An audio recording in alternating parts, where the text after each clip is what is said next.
It was a week before Christmas when this happened. My family has a small winter house that we visit every year. It's in a quiet, wooded area a few hours outside the city. We usually spend the last week of December there, just to get away from everything. This year, my parents went up a few days early to prepare the place. I stayed behind for a bit because of work, but I joined them on the following Tuesday. It had snowed non-stop that week. The roads were covered, and by the time I got there, the driveway was surrounded by piles of white snow my dad had shoveled earlier. The house looked just like it always did, small, cozy, and kind of lonely that time of year. Most of the other houses on our road were empty until Christmas Eve. The first night was normal. We had dinner together, watched a movie, and went to bed early. It wasn't until the next morning that something felt off. When I stepped outside to get some air, I noticed a small box sitting on the porch.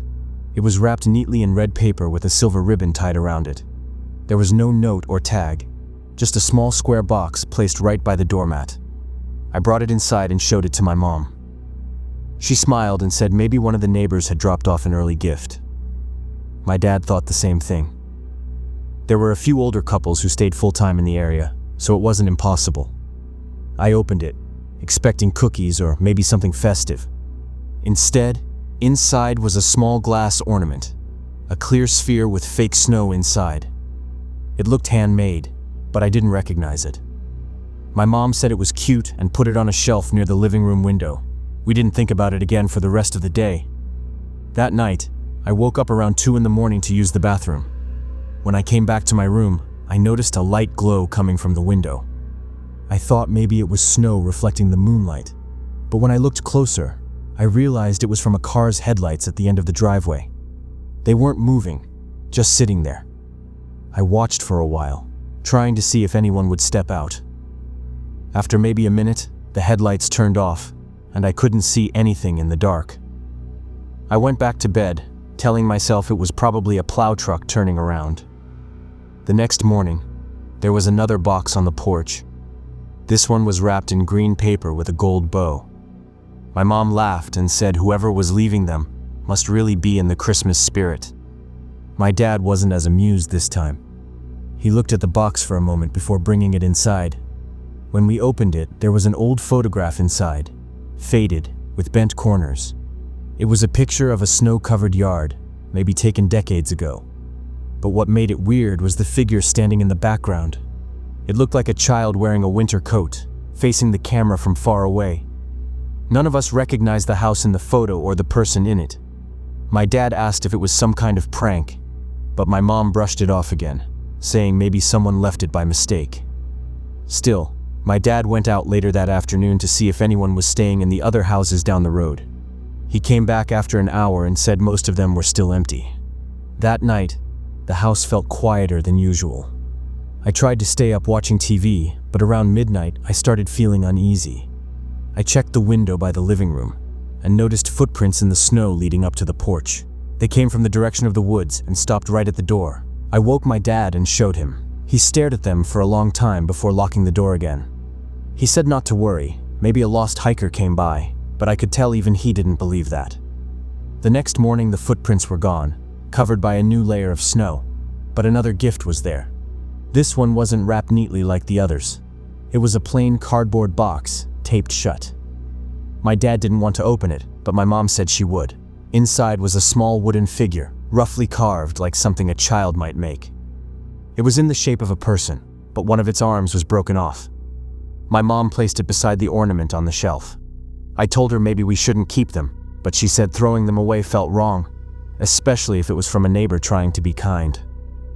That evening, we had dinner and tried to ignore it. The power went out for about an hour due to the wind, and we sat by the fireplace with candles. When the lights came back, I went to my room and saw something that made me stop. On my dresser, next to my phone charger, was another small wrapped box. It hadn't been there before the power went out. I didn't call for my parents right away. I just stood there, staring at it. It was wrapped the same way as the first one, in red paper with a silver ribbon. When I opened it, I felt a chill go through me. Inside was a small Polaroid photo of me. It was taken through my window. You could see my desk, the corner of my bed, and me sitting there on my laptop from earlier that day. I finally called my dad. He came in, saw the picture, and immediately checked the windows and doors. Every lock was still secure. He went outside for a while with a flashlight but didn't find anything. After that, my parents decided to call the local sheriff's office. An officer came the next morning to check around. He found the same footprints leading from the woods, but said they faded after a few yards. There wasn't much else he could do, besides tell us to keep the doors locked and call if anything else happened. For the rest of that day, we stayed inside. My mom didn't want to open the blinds, and my dad kept his phone close. Nothing else happened until late that night. We were all in the living room, sitting quietly, when we heard the faint sound of someone walking on the porch. The boards creaked slowly, one step at a time. My dad motioned for us to stay quiet. The sound stopped for a few seconds. Then there were 2 light knocks on the door. After maybe 30 seconds, we heard the same footsteps move away from the porch and fade into the snow. My dad waited another minute before opening the door a crack. There was a single box sitting outside. He didn't bring it in this time. He left it there overnight. The next morning, it was still there, except the wrapping was soaked from the snow. My dad used a broom handle to drag it closer and open it on the porch. Inside was a bloody butcher's knife and a single note, written in messy handwriting. "It's rude not to open the door." That was the last straw for my parents. We packed up that morning and drove back home. My dad told the sheriff what happened, but nothing ever came of it. The officer said he'd patrol the area for a few nights, but we never heard back.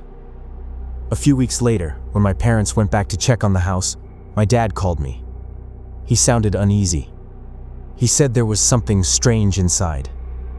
When they entered the living room, the gifts we'd left behind, the ornament, the carved figure, and the photo, were gone.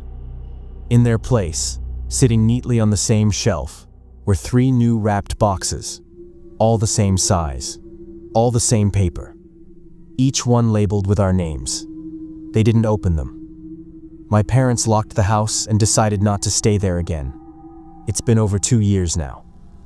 We still own the place, but nobody's gone back since. My dad said he's thinking about selling it, but I'm not sure anyone would buy it in the middle of the woods.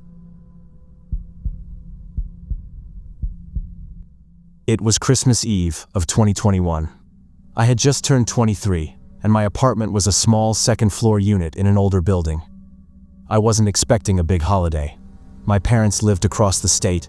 My sister had her own family, and most of my friends were either traveling or working late shifts.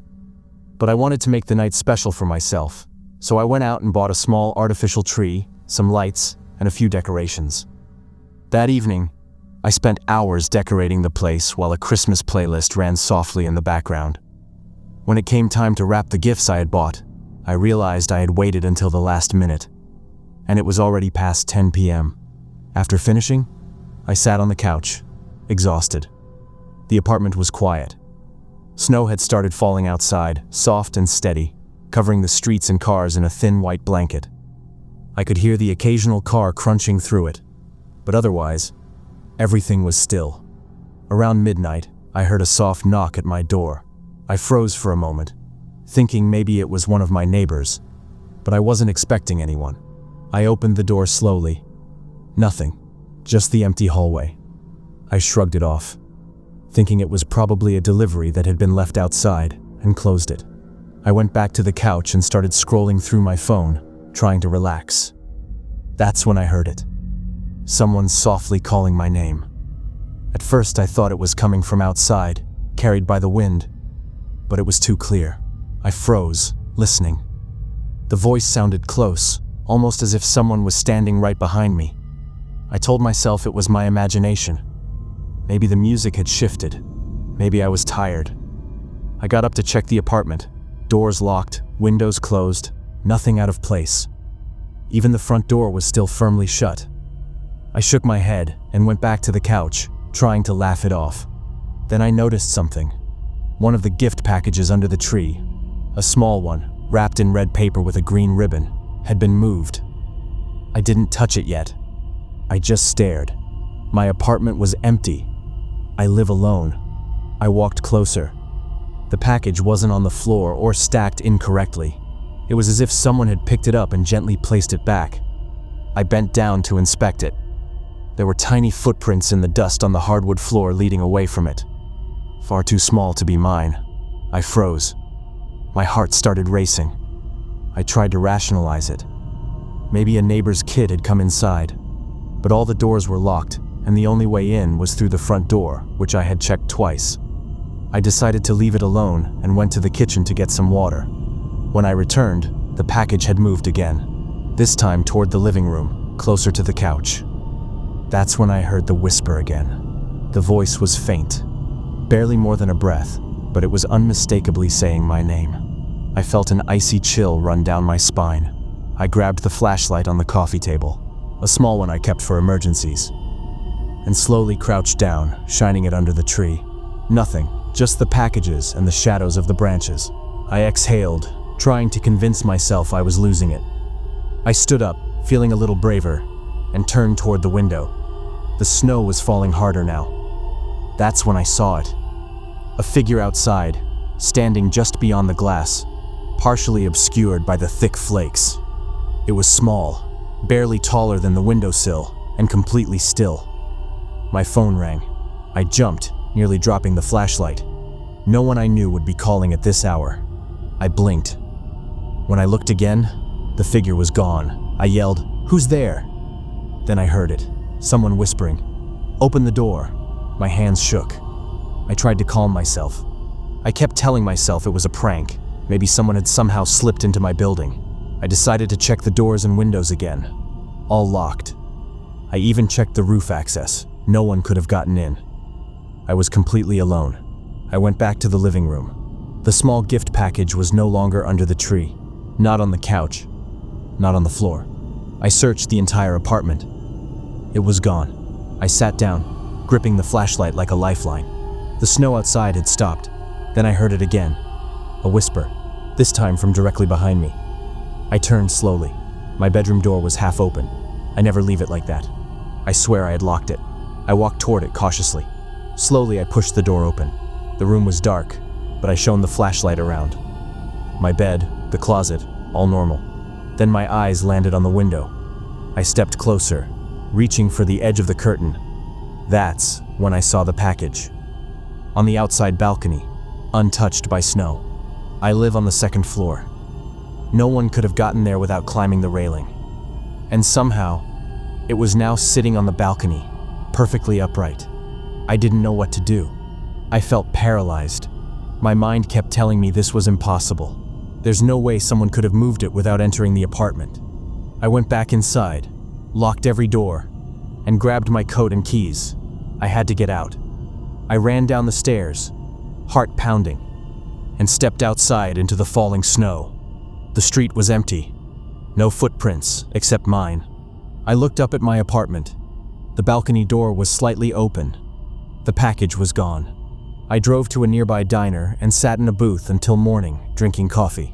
By the next evening, I returned to the apartment. I was scared but rationalized that it had to be a prank. Maybe someone sneaking in through the fire escape or a neighbor with access. I checked everything thoroughly. No signs of forced entry. Nothing missing. Except the small gift, which had vanished completely. Weeks passed. I didn't see or hear anything again. I told myself I had been exhausted, that the snow and shadows had played tricks on me. But every Christmas after that, I couldn't bring myself to leave any gifts under the tree alone. And I always double-checked the locks at night. Every year, no matter where I am, I get the same feeling in my chest around Christmas Eve. A tiny whisper, almost imperceptible, calling my name. I don't know if it's a memory, a warning, or something still out there. I never found out who or what moved that package. But I know in the deepest part of me that it wasn't someone ordinary.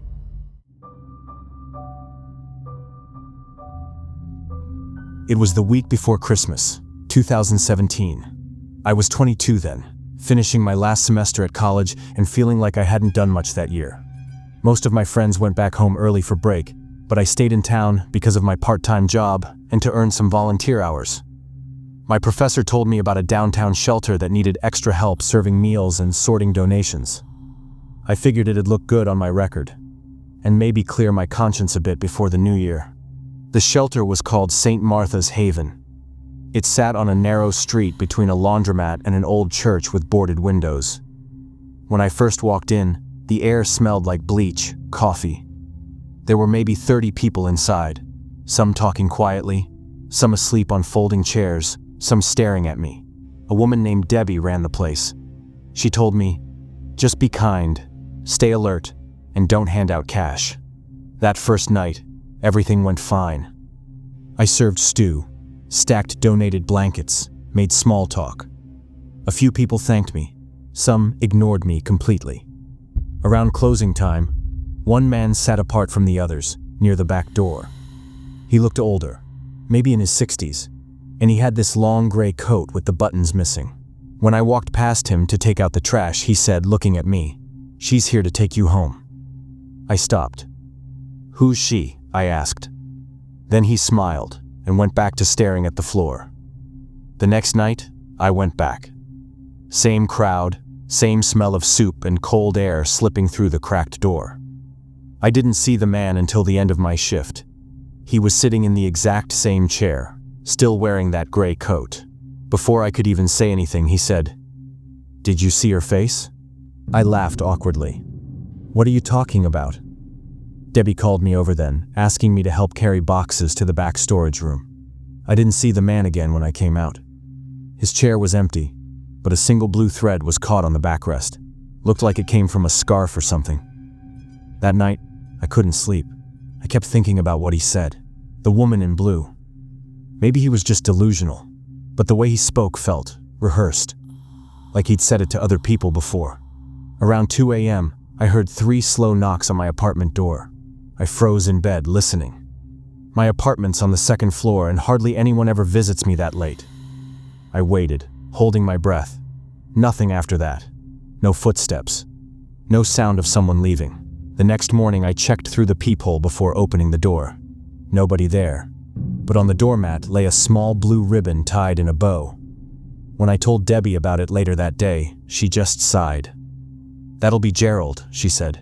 "He comes around every winter. Says strange things to new volunteers. Don't take it to heart." I asked if she knew about the woman in blue. She frowned. "He's been saying that for years. I think it's something from his past. He lost his wife or something." That explanation made sense, at least enough to make me feel stupid for getting spooked. So I brushed it off and finished my shift. But when I stepped outside that evening, I swear I saw someone standing across the street. It was raining lightly, streetlights reflecting on wet pavement. And across the road, by the bus stop, was a woman in a blue coat. Her hair looked black, maybe long. Her face was turned toward me, though I couldn't see details through the rain. When a car passed between us, she was gone. The next few nights, things got worse. I kept volunteering, mostly to prove to myself I wasn't losing it. But every night, the feeling of being watched grew stronger. Sometimes I'd catch a glimpse of movement near the end of the street, just enough to keep me uneasy. One night, Gerald wasn't at the shelter. I asked Debbie where he was, and she said she hadn't seen him in 2 days. She looked a bit concerned but brushed it off, saying he probably went back to the camp under the bridge. That same night, when I was leaving, something strange happened. I heard someone whisper my name, just right behind me, as I stepped into the cold air. When I turned, there was no one. Only the door slowly swinging shut. I drove home with the radio on, trying to drown my thoughts. But as I parked outside my building, I saw it again, a smear of blue through the fogged windshield. She was standing under the streetlight at the end of the block. Same coat, not moving. I sat there, staring for maybe a full minute. When I blinked, she was closer, now on the sidewalk across the street from my car. I didn't see her move. I grabbed my keys, ran upstairs, locked every bolt. The whole night, I couldn't stop picturing that blue coat under the streetlight. The next morning, I decided to take a break from volunteering, but I wanted to tell Debbie in person. When I got to the shelter, a police car was parked out front. Inside, Debbie was talking to an officer. She told me Gerald had been found dead early that morning, in the alley behind the church. No signs of a struggle, no wounds, but his eyes were open, and his face looked like he'd seen something terrifying. The only detail she mentioned that stuck with me. He was clutching a blue ribbon in his hand. The officer asked if I knew him well. I said barely. That night, I tried calling a friend to crash at his place, but he didn't pick up. I kept every light on and stayed up watching TV. Around 1 a.m., the power went out. Then, from the hallway, I heard 3 slow knocks on my apartment door. I grabbed my phone, turned on the flashlight, and slowly went to the door. Nothing through the peephole, just the dark hallway. I backed away, heart racing, when something slid under the door. It was a folded piece of paper tied with a blue ribbon. I didn't want to touch it, but curiosity got me. Inside was a single Polaroid photo. Me, standing in front of St. Martha's Haven. I had no idea when it was taken. I left my apartment that night, drove to a motel 2 towns over. Every sound outside made me jump. By morning, I decided I was done with volunteering, done with that city altogether. When I went back to grab my things, I noticed something on the inside of my apartment door. 3 fingerprints, smeared in what looked like ash, right next to the peephole. Even after all these years, I still get that same uneasy feeling whenever winter comes around.